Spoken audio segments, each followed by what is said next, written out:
There we go. I do apologize um, about the delay. As y'all know, I do have a normal job. I'm a truck driver. Right when the game was getting ready to end, I was having to swap trailers, and we were talking about work stuff, private business.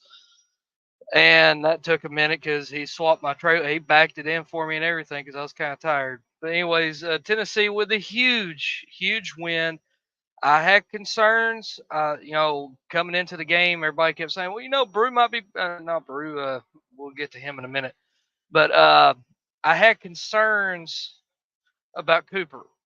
Was he going to play? And I kept hearing from people saying, "Well, the Austin Price him." They said, "Oh, it's 90%. He could be back." I was like, "I'll believe it when I see him actually snapping the ball to Joe Milton." And sure enough, he played. And look, the offensive line looked better. Now, granted, you got to take that with a grain of salt because South Carolina doesn't have much of a defense. They coming into the game, they were near the bottom in just about every defensive category. You can't really take that. I mean, yeah, it's good that they look good and they ran the ball well. I thought Joe Milton, even though he had the 2 interceptions, I mean, it is what it is. You go out there, you got the job done. You was able to run the ball. You control the line of scrimmage. And hey, the defense played well. They got after Spencer Rattler. That was one concern of mine coming into this game was, is Spencer Rattler going to repeat what he did last year? And he did. He was on his ass all night. I mean, I think we had like 7, 8 sacks, which is ridiculous. I mean, that's a really good number. But again, South Carolina's struggled on the offensive line all year. I think they were out like 7 offensive linemen total going into this game, so they were really down in their depth chart on offensive line. Um, I'm actually going to pull up their box score. Uh, I don't know how to do it on here, so I just pull it up on my phone. uh,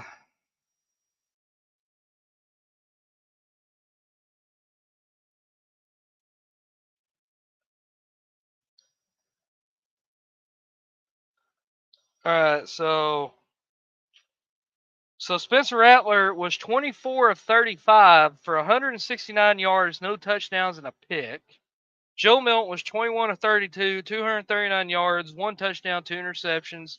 Again, it sucks he threw picks, but it is what it is.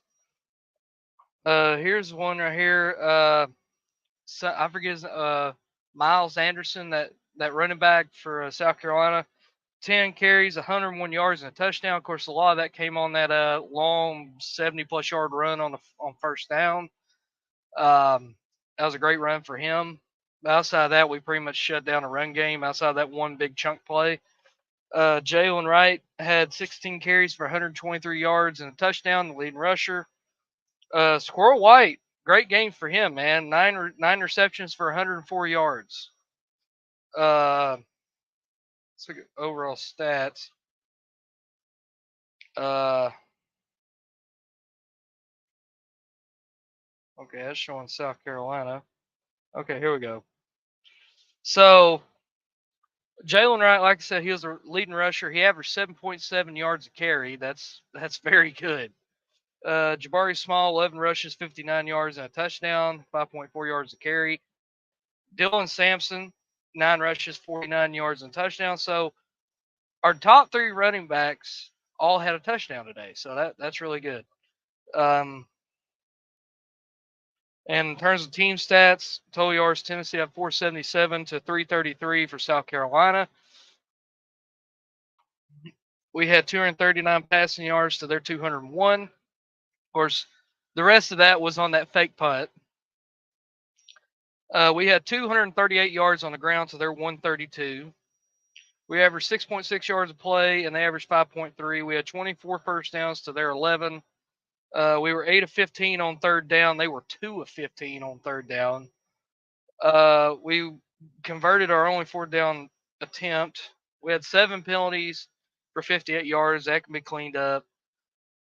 Surprisingly, South Carolina played pretty clean. They only had 5 penalties for 35 yards. It's actually pretty good.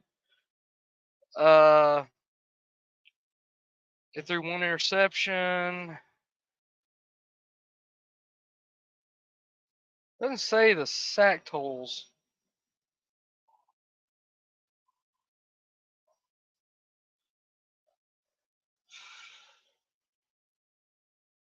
I don't know why it doesn't say, but last I remember, we had 7, 8 sacks. And of course, Kamal Hadden, of all people, Kamal Hadden had to get him a pick six, and I was kind of happy to see that because he's just I don't know what it is, but like he'll make plays to where you're like, man, why can't he do this all year? But then at the same time, he'll go out there and be like when we played Florida and out there trying to shoulder shimmy somebody and it pushes them 5 yards further. It makes no sense. Like, dude, just what you did tonight, do that all year. Don't just do that one time. Do it all year. But anyways, like I said, Tennessee outperformed what I thought they were going to do tonight. I thought it was going to be a close game. I thought it was going to be a battle. But Tennessee went out there, and I think they shut up a lot of the doubters. And the good thing is that we do have a bye week before we have Texas A&M, and that's going to be a knockdown, drag out, brawl kind of game. The offensive line for Tennessee is going to have to play their best game so far this year, because if there's one thing that Texas A&M can do, they can play defense. They've got great players all over that defense, and we'll see. I mean, they play Alabama next week at home. Last I checked, Alabama's running away with that one against Mississippi State. Um, and then they come to Neyland. Now the good thing is that it's off a bye week for us, so it allows injured players to get healthy, allows guys to get some rest, and I think next week, not next week, in 2 weeks, on October the 14th, you're really going to find out what this Tennessee team is made of. Because it starts a pretty tough stretch if you really think about it. A very tough 3-game stretch. You got Texas A&M at home, at Alabama, and then at Kentucky. And as I said several times before the season started on Twitter and everywhere, the out of the games that scared me the most in terms of like that wasn't Georgia or Alabama, I said the one that scared me the most was at Kentucky, because historically, even going back in the 90s when Tennessee was on top and winning 10, 11 games every year and Kentucky wasn't that great, they always played us tough in Lexington. They always play us tough. They've done it for years. And it will probably happen again. They're a well coached team. They're disciplined. They're good at running the football. And we'll see where the chips fall. But I think that'll be a great game on October the 28th. But anyways, though, another thing that was a huge story. Um, during the game, Brew McCoy catches a pass and gets tackled, and just he looked like his leg snapped in half. It looks like he broke his femur. I could be wrong, or he broke his shin. Whatever it is, man, thoughts and prayers to Brew McCoy. Hopefully he's healthy. I can almost guarantee you he's done for the year. I don't see how he's even going to possibly come back from that. I mean, that's probably going to require surgery, a lot of rehab, and I'm just hoping it's something that he can come back from, and then when he goes to the NFL, he can have a great NFL career, because most likely his career at Tennessee's done.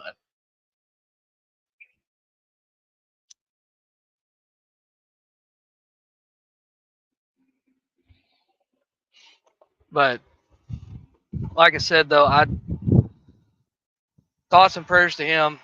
But you know, next man up.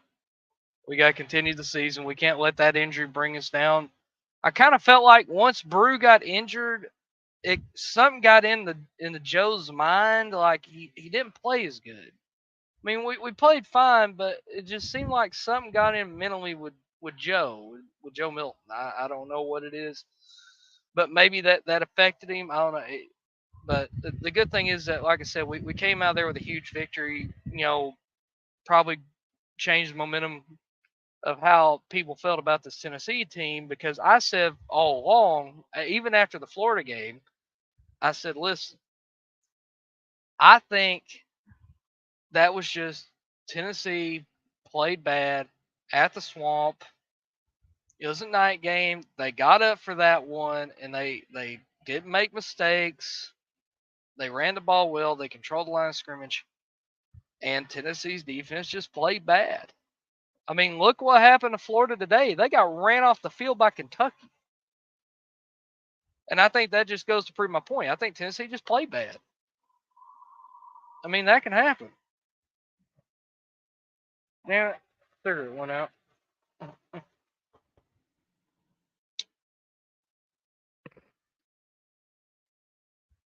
But, like I said, though, this is a very long season. I mean, Georgia struggled, should have lost at Auburn today. I mean, if Auburn could have just got some semblance of a passing game going, I think that they could have probably pulled that out. But again, they played up, they played great. Um, we'll see how that game comes. That's not until November 18th. That's still a long ways away. We don't know how these teams are going to be. But as I told everybody after that Florida game, do not give up on Tennessee. Season's not over. It's far from over.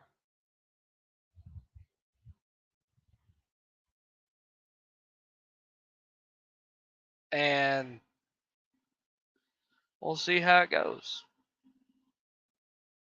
But, you know,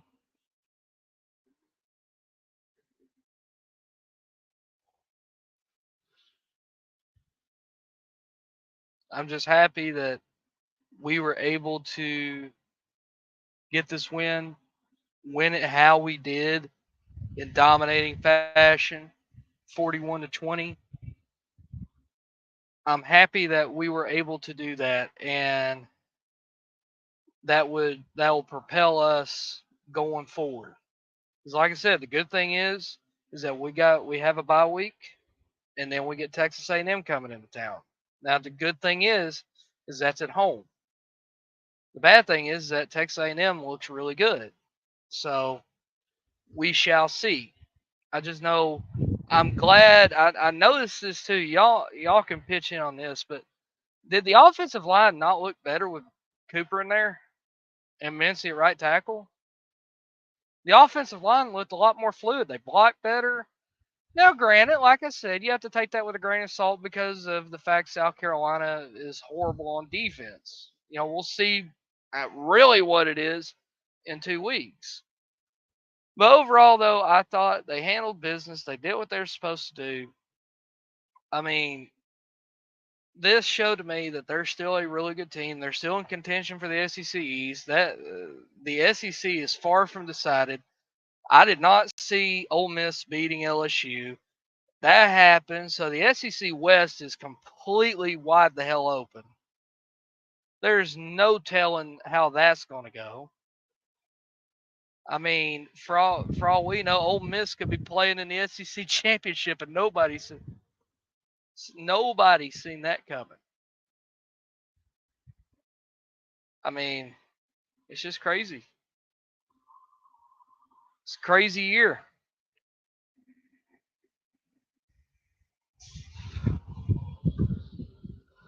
And looking at other games, I'll say it's USC. If they do make the playoff, if they somehow go through that gauntlet of the Pac-12 and somehow make the playoff, they'll get eliminated first in the first round. I can tell you that right now. They have no defense. Yeah, their offense is elite. Yeah, they got Caleb Williams out there. They got Jerry Rice's son out there playing wide receiver. I mean, they got so many weapons on offense. Their offense is moving, cooking. Who won? Tennessee won 41-20.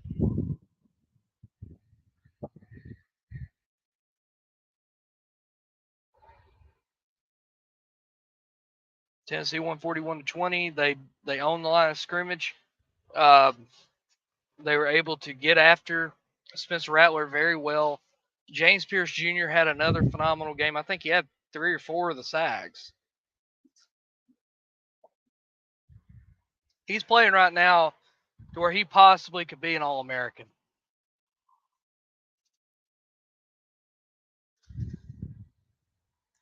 My thoughts on Georgia. If they, I'll say this right now. I don't know what their offense is going to do when Brock Bowers is gone. That guy is a damn Swiss Army knife. He can do everything. He can run routes. He can catch. I mean, those catches he made on that game-winning drive, it was one-hand catches. I mean, that guy's just an absolute freak.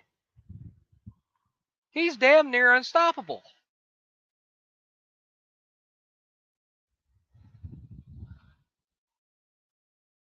But I mean, it's obviously their rush defense is not nearly as good as it's been the last 5 years.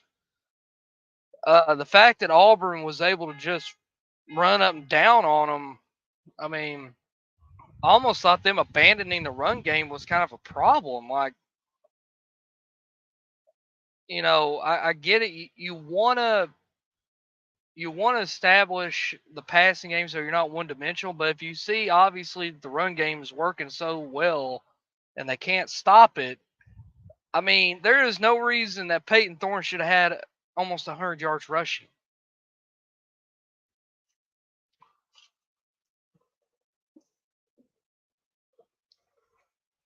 There was no reason for it. And I now, of course, it could be Auburn just got up for that game because that's one of their biggest rivals in Georgia, and it's at home and coming off a loss. I said, "Is Georgia top 10 thing?" Yeah, I mean, to me, until they lose, I mean, they're probably not going to be out of the number one spot. I don't really see them dropping down. Yeah, Georgia's still in my top 3. I don't see Georgia dropping it. The only way I see Georgia dropping where they are in the polls is if they lose.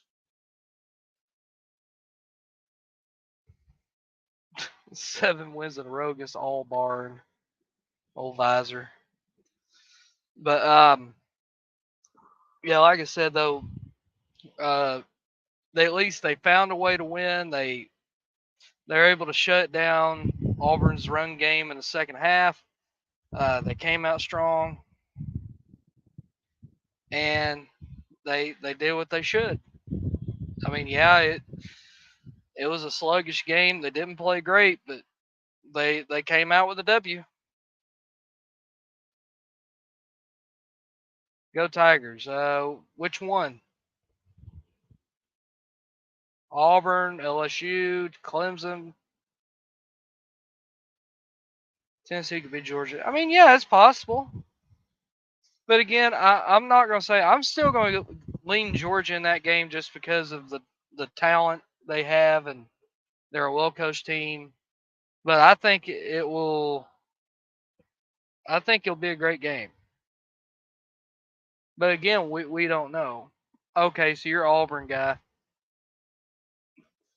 Well, again, well, I noticed that Auburn's defense is good, especially in the second. They have a good secondary.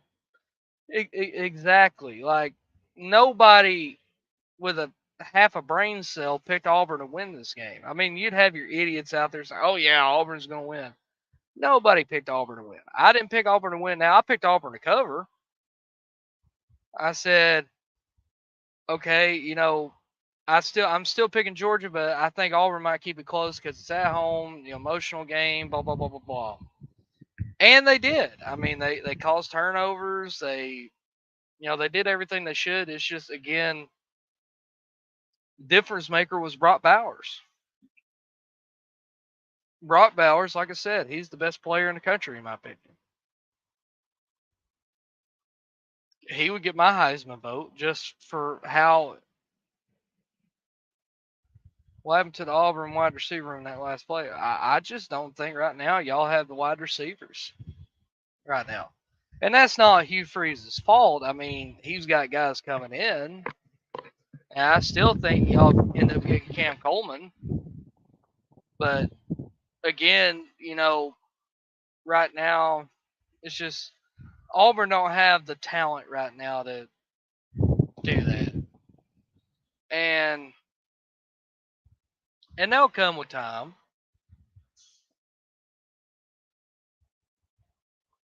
Some in my eye, but that'll come with time. Um, and like I said, um, Hugh Freeze I thought was a great hire. He'll do fine. Don't don't take what happens this year as a sign of things to come necessarily. If say Auburn goes 5-7 or something, which I don't really see that happening. I mean, it very well could, but look at the guys he's bringing in. He's bringing in guys. They got Walker White coming in next year. I think he's going to be a great quarterback. Of course, they flip Perry Thompson. He's going to be that wide receiver one. They could still get Cam Coleman. There's tons of rumors I'm hearing about Cam Coleman probably will flip to Auburn.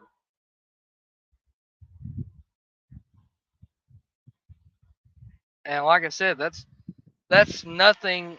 That's nothing against the guys they have right now, but the guys you have coming in are going to be so much better than the guys you have right now. This is Brian Harson's fault. Brian Harson could not recruit.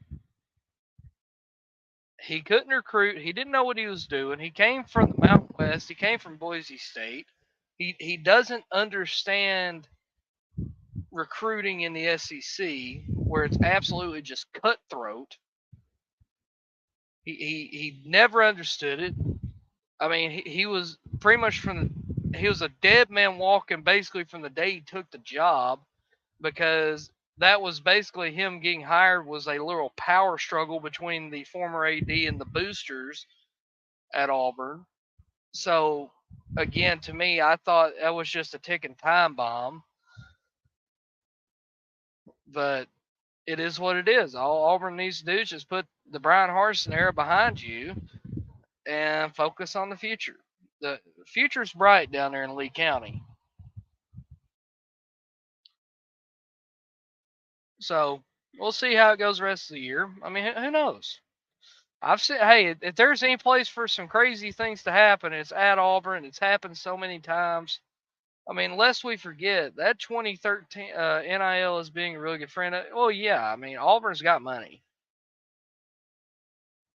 I mean, you got well, whatever his name is, the guy that owns Yellowwood. You got him. He's the big booster down there. But you got several. So again, Auburn's going to be fine. I predict the next couple years they'll probably make an SEC championship. Uh, you think Lane Kiffin should take the mid? No, no. Why would he go up there? What would he have at Michigan State that he would not have at Ole Miss? I would actually think an Ole Miss is a better job than Michigan State. Michigan State's an absolute dumpster fire right now. I don't know of any big name coach or any coach worth his own sense that thinks decently of himself would even take that job. The only way I can see Michigan State going is going to maybe the somewhere in the MAC or FCS level, a coordinator that's wanting to get a head coaching job. I don't see any coach knowing his worth would even touch that job with a 10-foot pole. I mean, you got so much crap going on up there. You know, everything that happened with Mel Tucker. I mean, I don't see who would touch that. and that's the thing. I if I'm we can't win in the SEC. I mean, we just did. We're currently 1-1 in the conference. And I'll tell you a game I'm looking forward to is next week. Uh, Kentucky going to Georgia. I think that'll be a very good game. It's going to be a very physical game. What's your thoughts on about Clemson losing 2 games already this year? It's not shocking. Who do they have at wide receiver? And I don't think that's the only 2 games they're going to lose.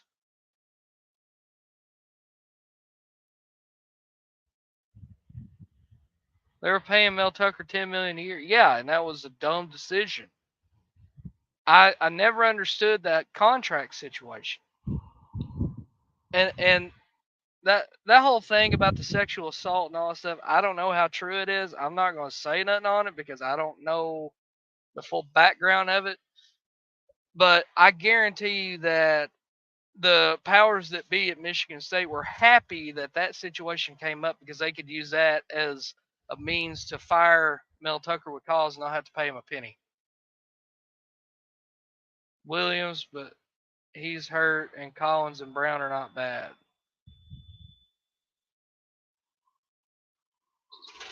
I guess. I don't know who you're talking about. Please clarify who Williams, Collins, and Brown are.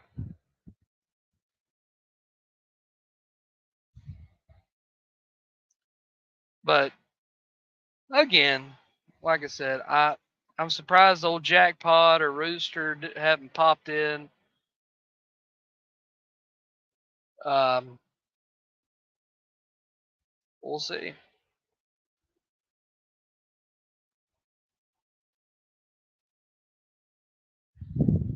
I know BVD and Twisted Rooster had a bet. It was something that if South Carolina lost, Twisted Rooster would have to get slapped with a burrito filled with mustard, or I don't know, something stupid.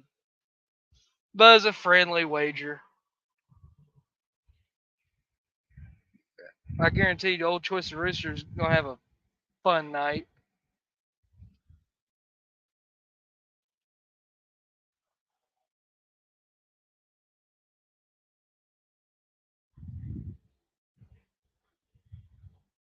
The upper leadership at Michigan want Jim Harbaugh gone. I don't think he'll be there after this year. I don't understand that. Again, last couple years Michigan has been in the playoffs, so I don't see why they would want to get rid of him. That makes no sense. I mean, who are you going to go get? I mean, Michigan State's already needing a coach. I trust me, Michigan State would love nothing more than to go get Jim Harbaugh from Michigan. It's not going to happen, but they would be frothing at the mouth at just trying to make that happen. That's not going to happen though. I don't see Jim Harbaugh leaving at this point because I think they restructured his contract and gave him more money or something. So I don't see him leaving Michigan at this point. Because right now, the way they're playing, they could very well win a national championship. They're playing that good. I mean, what they did at Nebraska today, you know, I thought they played great. And I know you might say Nebraska's got a pretty damn good defense. And the fact they were just out there just moving the ball willy nilly on them, I think Michigan's for real. They were my pick out of the Big Ten, and so far it's looking right. Do you think Dabo Swinney will stay at Clemson when his last son graduates? Dabo Swinney is going to stay there until Clemson gets tired of him. And the thing is I think it's most likely Dabo Swinney ends up retiring not because of that, but because of NIL and the transfer portal and all that stuff, and just the fact that he does not want to adapt to the modern game. He's trying to do things that worked 5, 6 years ago that don't work anymore. The game has completely changed in the last couple of years, and Dabo does not want to get with a plan. He does not want to use the transfer portal. He is completely hamstrung himself. And here's the thing, as I tell everybody, it's not like Clemson fans or college football fans are telling Dabo to go do what Deion Sanders did and bring in 80 transfers. Nobody's asking him to do that. All people are saying is that when you see you have a glaring problem at wide receiver, which has been a huge problem the last 5, 6 years, or the last few years at Clemson. I mean, when you see that, you mean tell me you couldn't went and got Cam Coleman? Or no, Keon Coleman? You mean to tell me you couldn't went and got Dante Thornton? Or any number of wide receivers that were available in the portal? You mean to tell me they wouldn't have wanted to come to Clemson?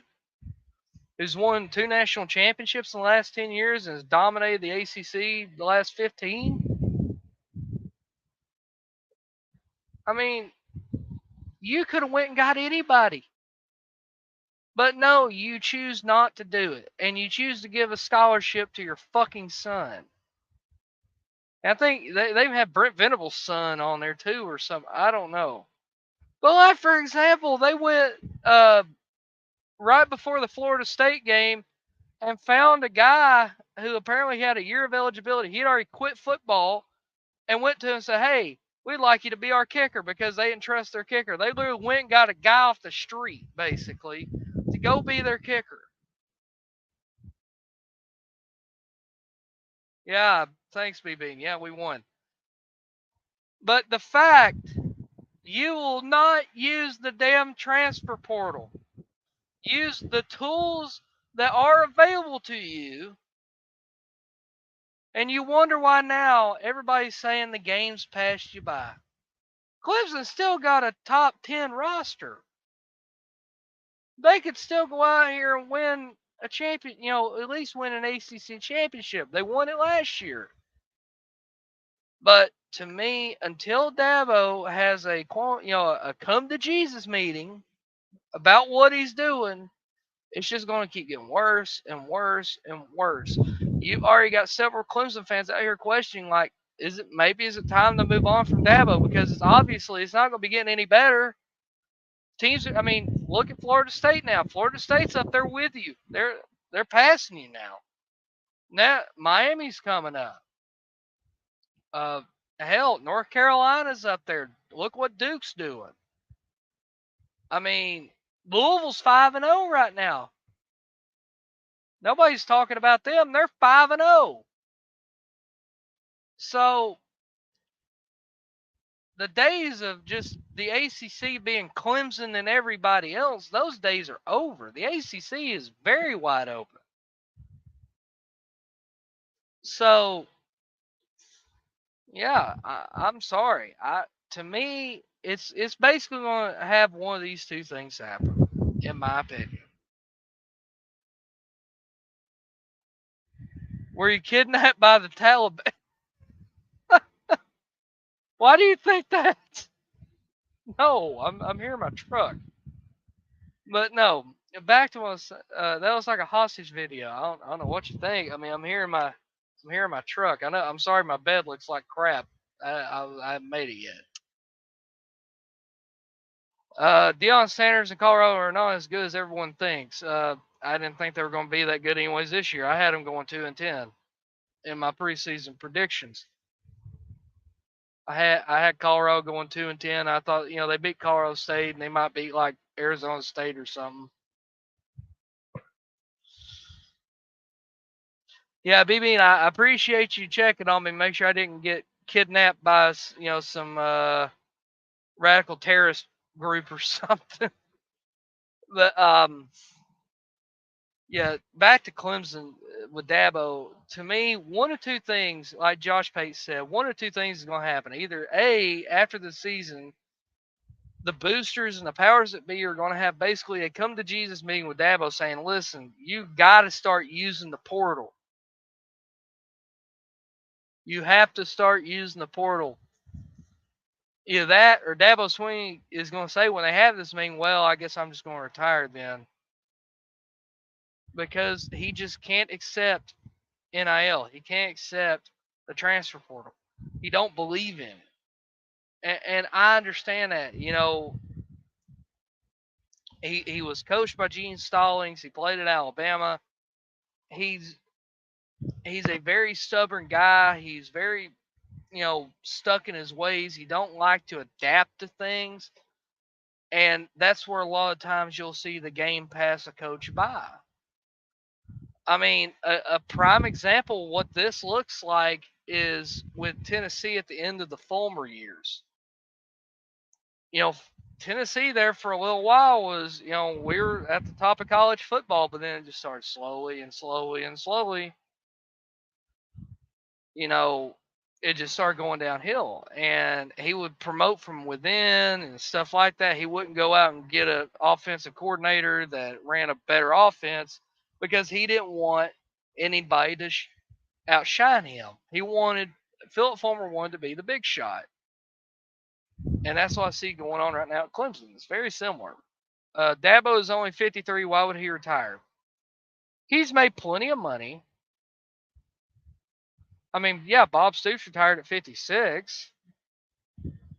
And with Dabo being the way he is and his whole mindset, I could absolutely see him retiring.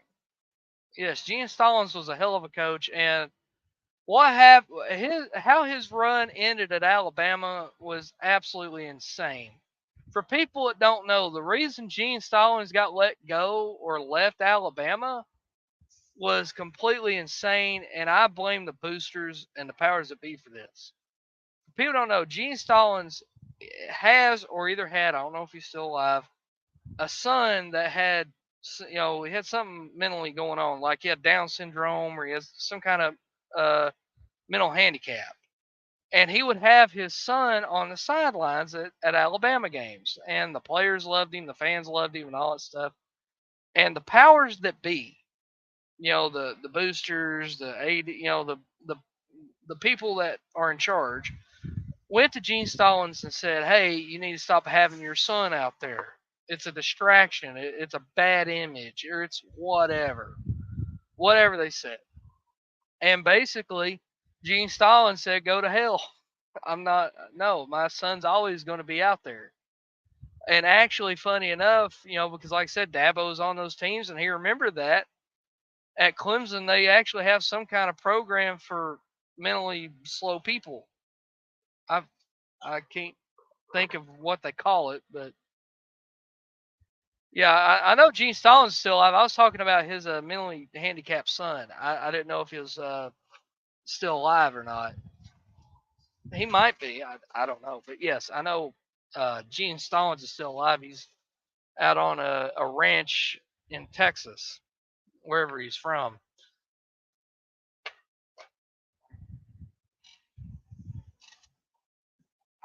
But, like I said, thanks for coming on tonight. Love the show. Okay, his son did die. Okay.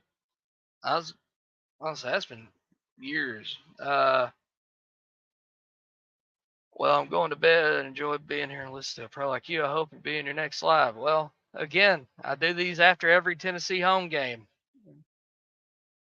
Yeah, all y'all are more than welcome to come. It doesn't have to just be Tennessee fans, and here I welcome fans of all fan bases. No, I'm not in Knoxville. No, I don't live in Knoxville. I live an hour and a half south of Knoxville near the Georgia border. I'm not there currently. I'm out here in Oklahoma right now at a truck stop, but I live I'll just say in the Chattanooga area.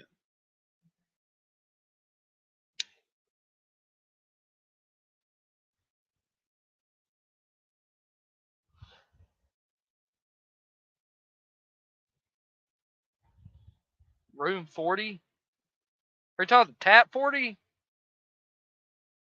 John Mark Stallings, the son of Gene Stallings' wife Ruth Ann, died in Paris, Texas. No heart condition associated with down. Yeah, okay. No, I've never ate there. I've heard it's good. Jeez, trust. I don't care to tell people where I live. What are they gonna do? Come and steal stuff? What are they gonna do? I don't care. I'll tell you, I don't live there currently, but I'm from a little place called Polk County, Tennessee, or as I like to call it, God's country.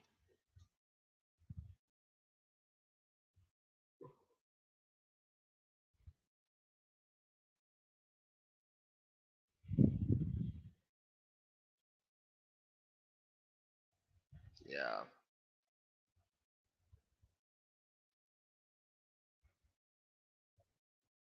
we're going timeout.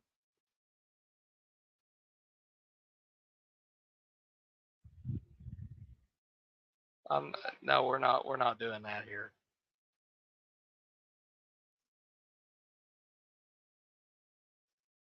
Because that C guy came on here and he was like making obscene jokes and stuff, and we're not having that.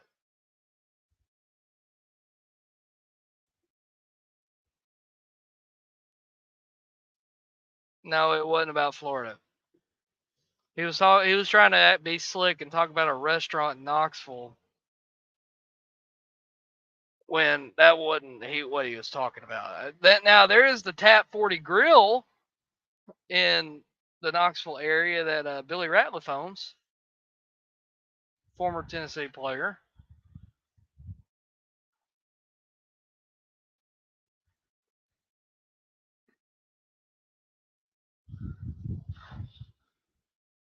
Yeah, B Bean, I don't know who he is. That's the first time I've seen him in any of my videos.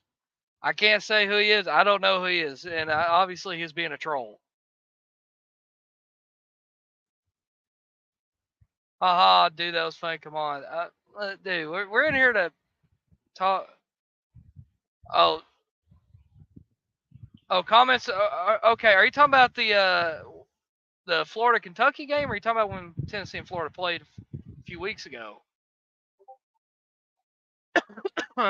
Well, if you want to know my thoughts on the Florida Kentucky game, that game should have been worse.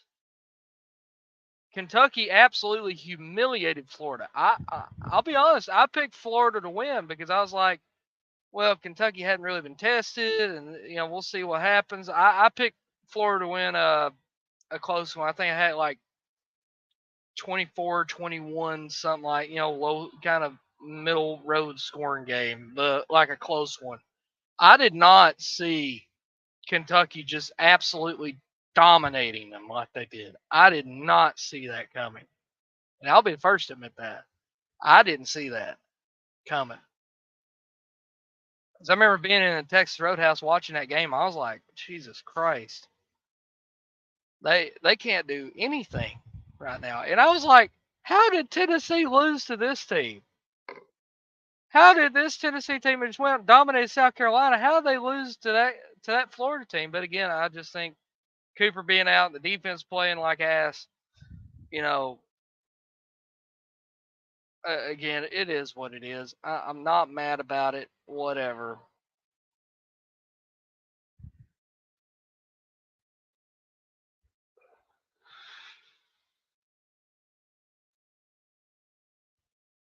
Which, again, good thing is Tennessee's got a bye week, and then we move on in 2 weeks on October the 14th. We host as I like to call them, the Boy Scouts, the Texas A&M Aggies here in a couple weeks. Did you see the end of the Duke Notre Dame? Yes, that was a hell of a game. And I feel so bad for Duke, man. I wanted them to win that game so bad and say, listen, we are here. They possibly would have been put damn near in the top 10. But hey, Sam Hartman came up clutch, man.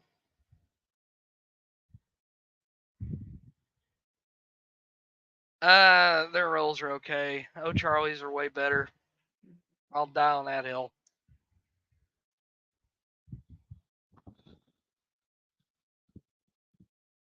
Now I do like the cinnamon butter though from Texas Roadhouse. That is good. But I'm sorry, I like the rolls at O'Charlie's and Logan's better for some reason. I like those better. They got more flavor.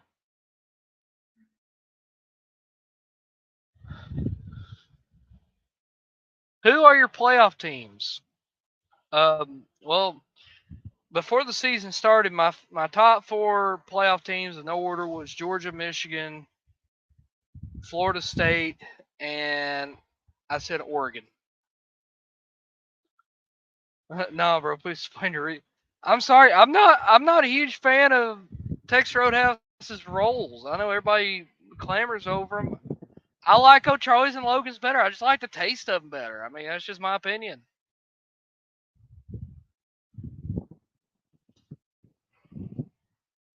I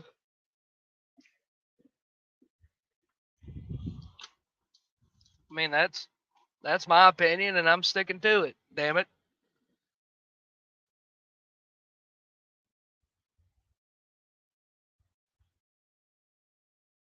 But comments about Colorado USC. Uh, USC has no defense. Simple as that.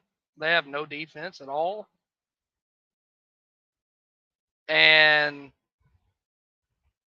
I don't see them right now. I don't see them beating Oregon, considering that game's at Oregon. I'm taking Oregon in that one.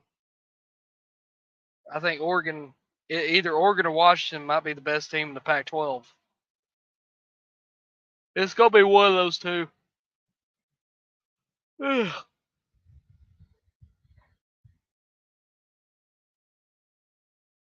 Yeah, I'm sorry. I can't really put any faith in USC doing anything until Lincoln Riley makes a change in defensive coordinator and actually goes and starts taking defense seriously and recruiting great defensive talent. And plus, they're going to the Big Ten where they focus more on the run. I'm not. No, Oregon is legit. Yes, they are. Oregon's a really good team. I've been saying that all year. They've been my pick to win the Pac-12, and I'm sticking with it. I know. Listen, I know Washington has been playing lights out too. I've never ate at Jim and Nick's. I will say that I've never tried that. Now I'll tell you one place is really good. Sadly, they're kind of limited in their locations, but Colton's Steakhouse. They're kind of like Missouri and Arkansas and Illinois. Kind of that area. There's some in Louisville. I think there's one in Dixon, Tennessee. There's a Colton's. Though their steaks are phenomenal, and I suggest you get the steak that's got the they're like fried onions on top of. Oh God, that's good. I love Colton's. I think that might be my favorite steakhouse. But again, that's a talk for a different day. But yeah, they're in Arkansas. I ate one in I think in Jonesboro. Um, I'd have to go with ribeye or New York strip. Yeah, I'll tell you one place. It was on the strip or Cumberland Avenue there in Knoxville. Sadly, they closed it down. It's called the Copper Cellar. They sadly, it got bought out because they're going to build apartments there. It's pathetic. Place had been there for decades. It was a staple for me and my dad when we would go to games.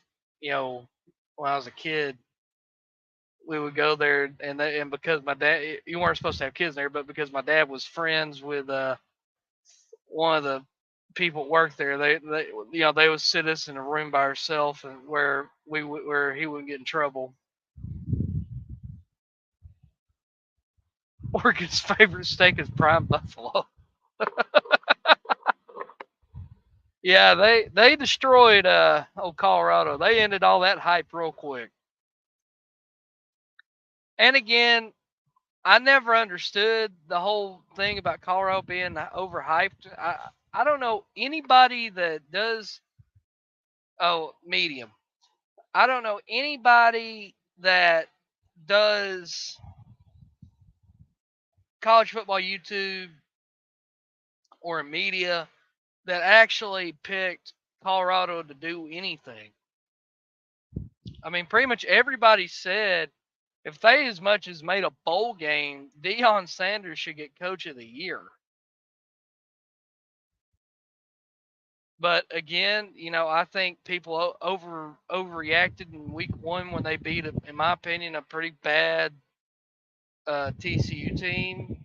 Everybody, kind of jumped the gun, said, "Oh, they might be legit."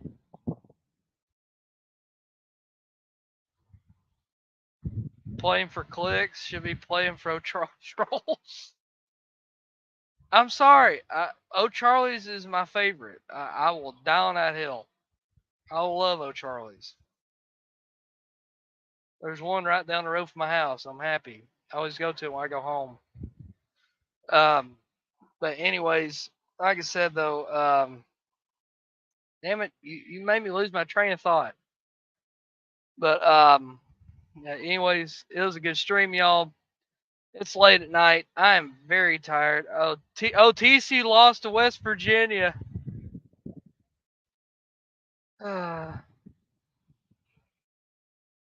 What coverages did Tennessee use to slow down Rattlers? Simple, send the house, send pressure, just bliss the shit out of them all night. Just bliss the crap out of them. They had like 8 sacks. They took advantage of the fact that South Carolina has a horrible offensive line. Simple as that. They did what they were supposed to. But anyways, yeah, I never had their positive. Anyways, I see some more people's coming in, but I'm very tired. It's almost midnight locally. It's 11:35 local time here in Oklahoma. Anyways, make sure y'all come next. I might do one next week just as an overall look at college football, or I might hop in BVDs, Sport Talk J.